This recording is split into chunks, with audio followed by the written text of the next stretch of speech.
Earlier in the year, Citizen TV aired a two-part report on children who are too young to be separated from their mothers serving sentences in prison. There have been renewed calls from civil society to lower the age children can stay in prison from the age of 4 to the age of 2.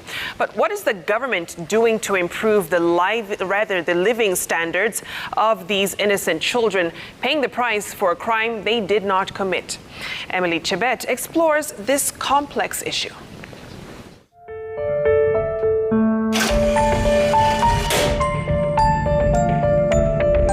When I was a little child, I was there with my mother.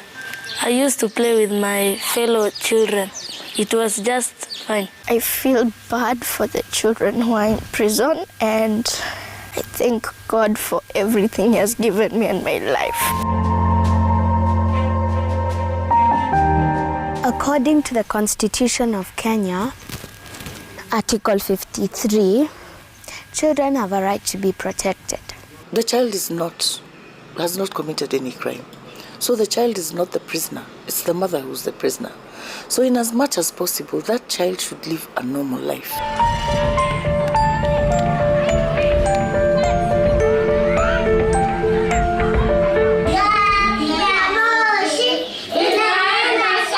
I can remember the day I was baptized. I was being baptized, and the following day I went there and... Young James, not his real name, spent his first 2 years on earth within the confines of Lang'ata Women's Prison. James' mother was incarcerated when she was expectant for him. He cannot clearly remember what life in prison was like, but images of prison walls, prison wardens and a handful of children to play with is what he can recall. He had no idea then why he was there in the first place. What I know about prison is when someone has done something wrong, he or she will go there.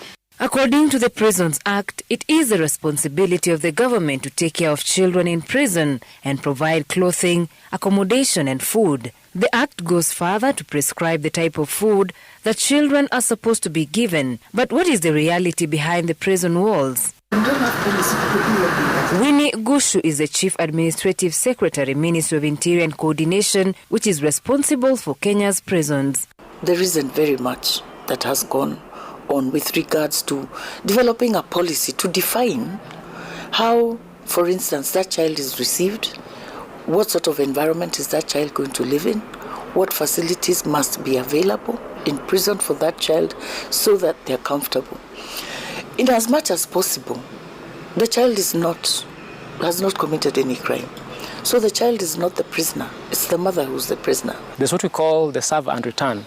Children, when they are born with this desire to reach out. So they can reach out through smiles. They can smile at you, and they expect a smile back. They do things. They make sounds, and they expect a sound back. If you look at the prison setting, it's not a very normal setting. The mothers themselves, you can't say they are really in that kind of state of mind to be able to participate in serve and return relationship or interaction with the child. The enforcement of the rights of these children in prison is at the discretion of prison officers.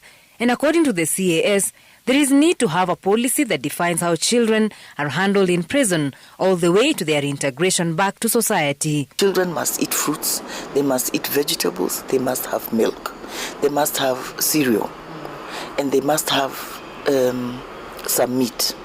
So that the officer in charge is the responsibility of the officer in charge to make sure that that provision is provided. We need to improve it, and we need to write it down in matter of policy. And that's what we are working on.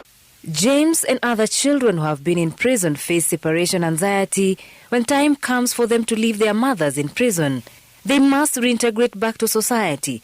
At the same time, most of them do not have receptive families to go back to. When James was of age to leave Lang'ata Women's Prison, his new immediate home was the Nest Children's Home.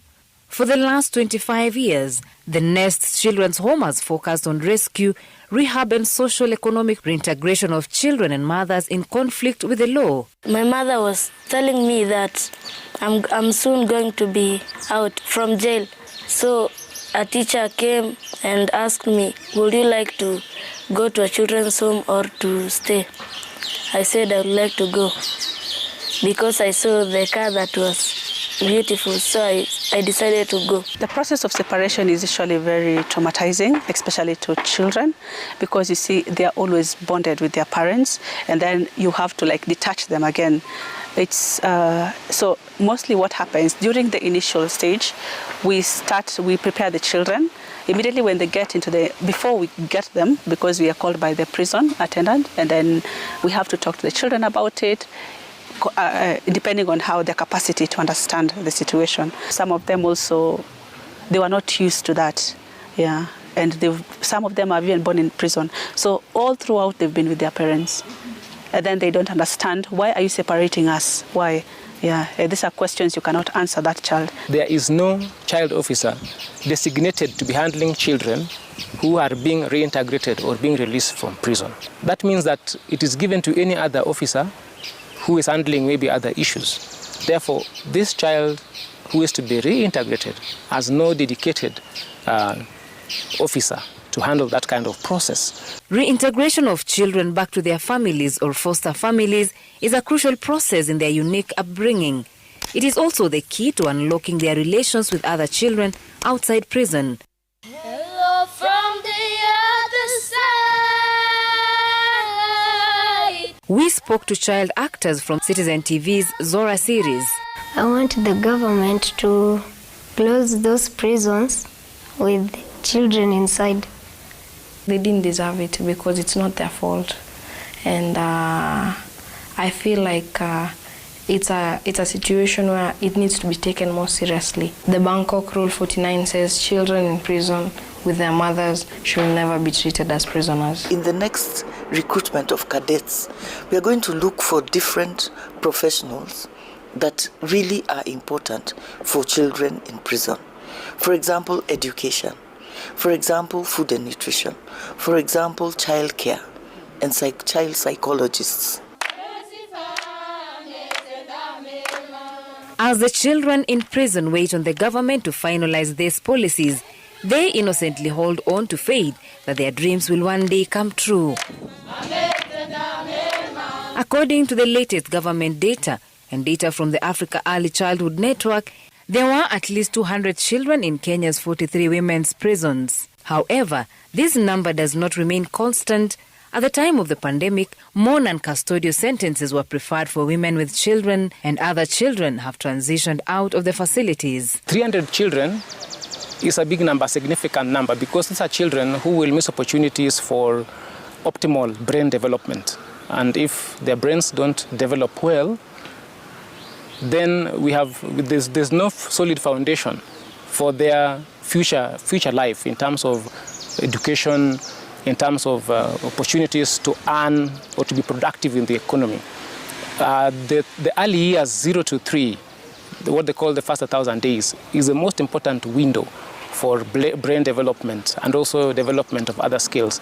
And during that time, you require a very good, a very stable environment, both socially and even in the provision of all the needs for life. For James, this center still remains his home, as plans are underway to reunite him with his mother, who has now been released from prison.